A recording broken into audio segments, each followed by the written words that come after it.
Hello Taurus, thank you for joining me for your weekly forecast for the Sun or the Ascendant for week commencing the 15th of October, with your ruler continuing to retrace her steps, Venus, in your sector of relating. A relationship may still be taking up quite a lot of your thinking, rightly so. But Venus was squared up with Mars in the first 2 weeks of this month, and you can celebrate the fact that that stressful aspect has come to a close. In fact, Venus goes on to forge a very constructive angle with the rather more sober energies of Saturn. What you learn by the end of this week, also with the help of Mercury, which forges a great link with Pluto, can inform your thinking in a much more productive way. But it is true to say that Mercury and Mars are in a brittle right angle themselves. And I just think it's important when it comes to any kind of relationship with someone you perceive as being very authoritative, a boss figure, or perhaps even a line manager at work, that you're not quick to jump to conclusions. Try to keep the lines of communication open, particularly as the quarter moon this week could see you trying a little too hard to offer or promise to deliver more than is really necessary. It's been a real pleasure being with you, Taurus. I'd love it if you would like or comment on this video, or if you've yet to do so, please do subscribe to this channel. Thank you. Hello Taurus, thank you for joining me for your monthly forecast for October. Thank you so much for all the kind comments and suggestions that have been sent in regarding my rheumatoid arthritis. Some of these have been really brilliant, and I am embracing with real promising results. This month begins with the Sun and Mercury for you, for the Sun or the Ascendant, in the part of your situation which is very much to do with practicalities. So we're talking about work, life organisation, things like fitness and diet and domestic order. Not the most sexy stuff you might think, but stuff that actually you have a real appreciation for, because being an earth sign, you get tangible achievements. So the Sun and Mercury are asking you to try to get things a little more refined in your existence. Now, if you're someone who's naturally very tidy, organised and virtuous and works in a job helping people, then this may all seem very natural to you. But there may be some areas that you can fine-tune which are not immediately obvious. For example, are you actually doing too much for other people? Are you, for example, at home shouldering too much of the domestic load when someone else could actually be doing a bit more of their bit? In terms of your diet and fitness regimes, are there little fine-tunes that you can make in terms of nutrition, or trying different approaches that can be more enlightening? These kind of things, I think, will be to the fore. On the back of the quarter moon, which occurs on the 2nd for 1 week, you're just being urged not to try too hard to be too virtuous and pack too much in. It is important to prioritise what really needs doing and not scatter yourself, because you could end up feeling a bit stressed out and tired if you do. But of course, Venus is your ruling planet, and it's going to be generating an enormous amount of publicity in the YouTube community, particularly this month, because Venus goes into a retrograde on the 5th. And through to the end of this month, we'll be going backwards in your sector of relating, the 7th house. So relationships are undoubtedly going to be to the fore. In November, I'll just tell you that Venus actually inverts and it revisits your 6th solar house. It's going to be relationships, more about work. It then re-emerges into the sign of Scorpio early in December. So this is going to be a long period, I feel, where relationships and relating are going to be an important part of your thinking.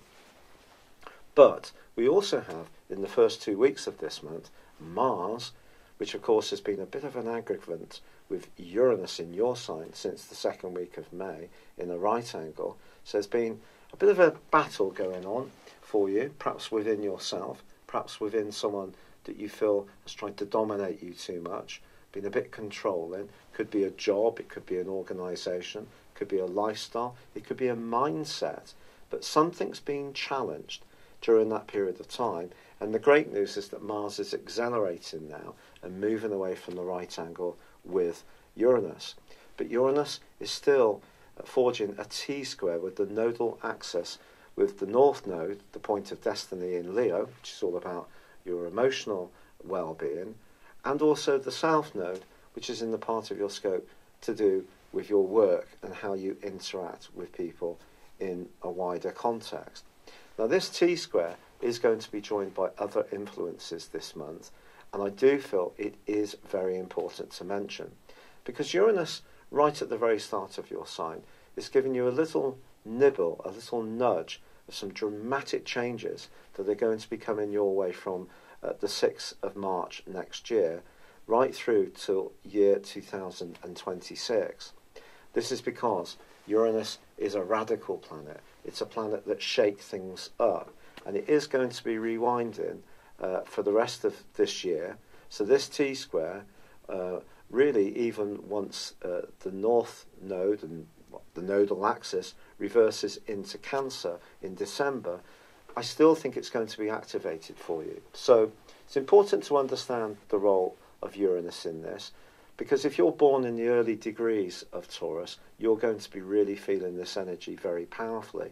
If you have any other natal aspects which are connecting with this particular position, that too suggests that you may be restless and not quite sure of how you should go forwards. And this may be particularly so in terms of relationships. Now, on the 9th of this month, we do have a new moon. And if you did want to take on a new diet or start a new job, you would think that this is the perfect time to do so. And you would be right. But it's important to understand the role of Neptune, which feeds into this new moon. Neptune is a fascinating planet. Since 2012, it's probably changed your outlook a little bit around friendships, the collective group activities. Even in some of your hopes and aspirations may have become a bit more idealistic. So when you're thinking about work, for example, or changes you want to make, they need to be really rooted in reality. So challenge yourself a little bit. I think that's going to be a good thing to do. But on the 10th, Mercury moves out of this very precise and brittle zone that it's been in and moves into Scorpio. So even if there are some challenges with Venus going through that retrograde and also being in that square with Mars, which for me suggests that even if you try to be diplomatic, there's another part of you that may be much more assertive. If someone has been a rather dominating figure and not listening to some of the concerns you've had over the last 5 or 6 months, when it comes to feeling that your voice is heard, that there is a sense of equilibrium and fairness in the relationship between you. But as I said, this could be something that's gone on inside of you too. But certainly in the first 2 weeks of this month, some kind of battle of wills around power, around relationships is possible. That could be with your line manager, it could be with your parents, it could be with your kids if you have them, but equally it could be with a partner. It just depends on your unique circumstances. Now, Venus is a beautiful planet. It gives you that wonderful sensuality, and in the 7th house ordinarily, it's an opportunity to relate superbly well and can very much bring fortune. And with Mercury moving into this area, I think a bit more logic comes into the equation.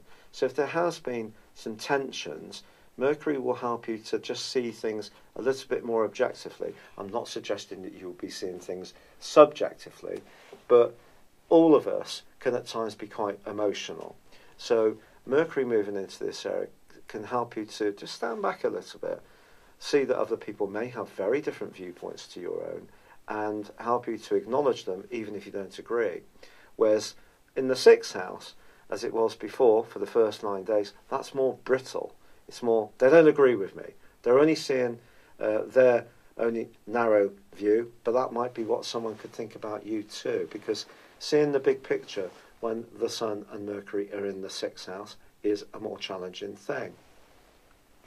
But all this is set to change once you get through the quarter moon of the 16th, which is in your ninth solar house, and that's very much about expansion, and of course that's where you have Saturn and Pluto.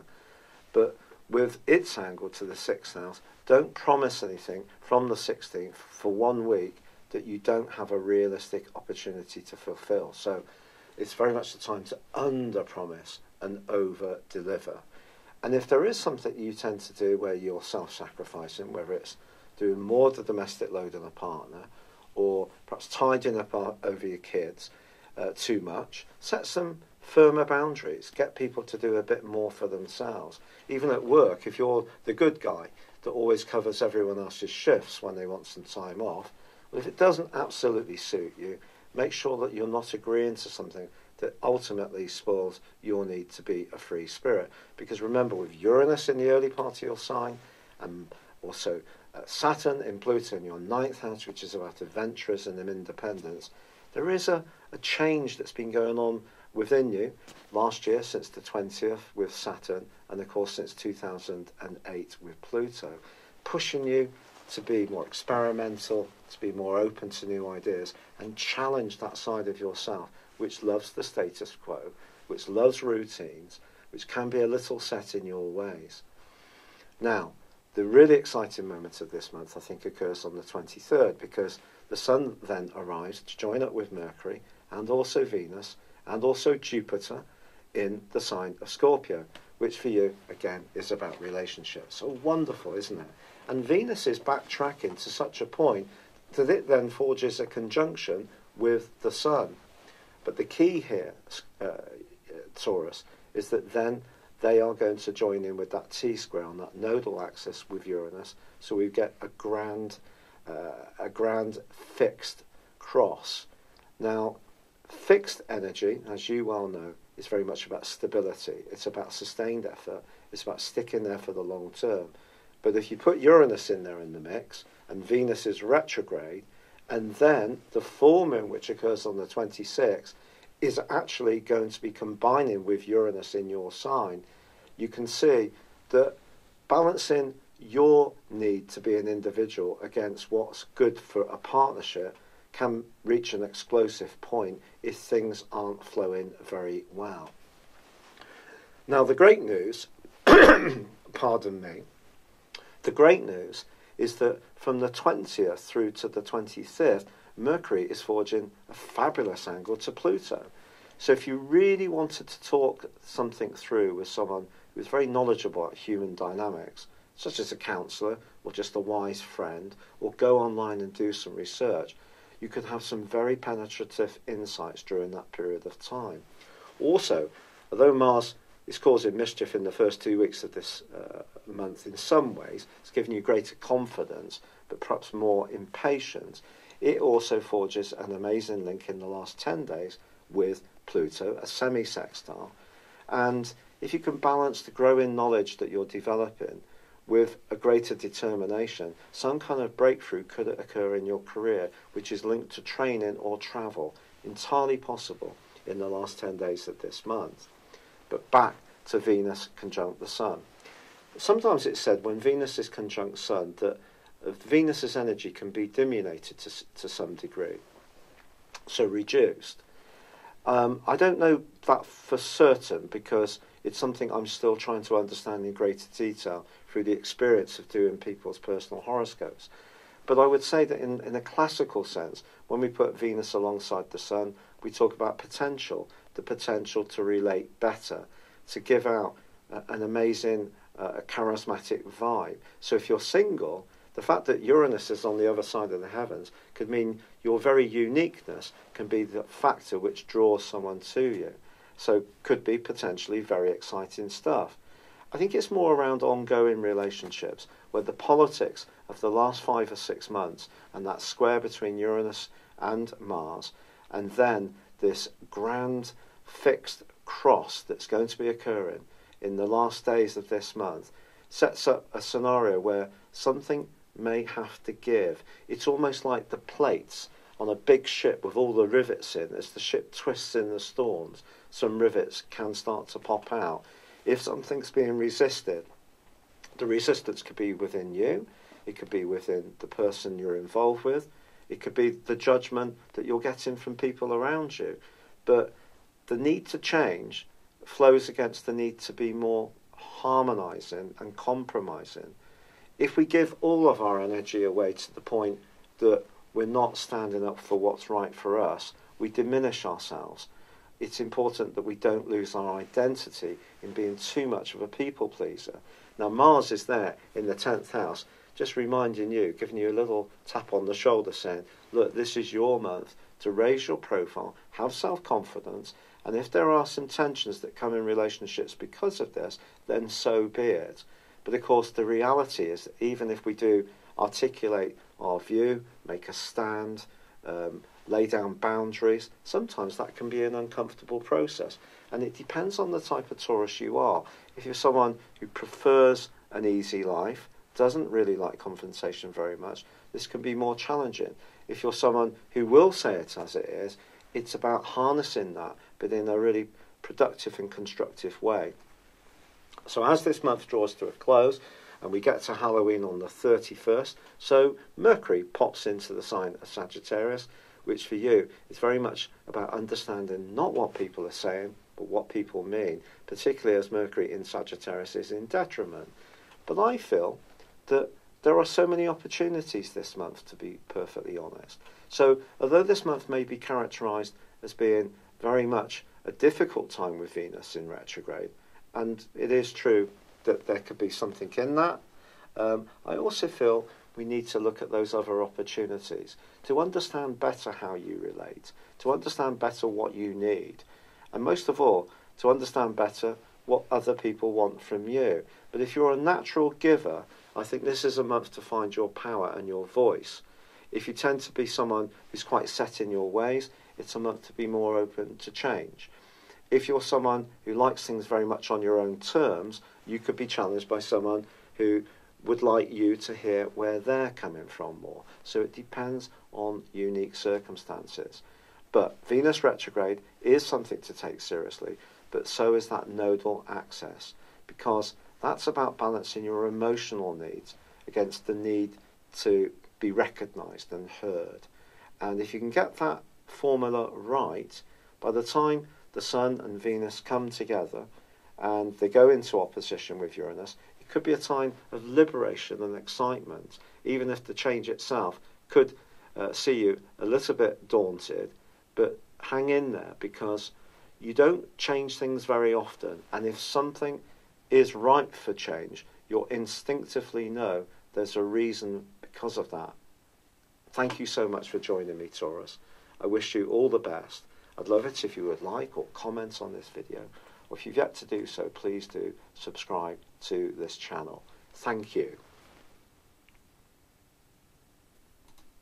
Hello, thank you so much for watching my video. I'd love you to join me at my Horoscope Ace app. You can find this at www.horoscope-ace.com. You can use it through Android, iOS, Apple or Facebook. Check out your ascendant or your moon sign, or download your free birth chart. There's all your favourite videos, plus there are daily, weekly, monthly and yearly horoscopes for general, love, Chinese and Indian astrology. If your passion is tarot, there's my brilliant 3-card money or love tarot readings too. And it's all there at www.horoscope-ace.com. Thank you.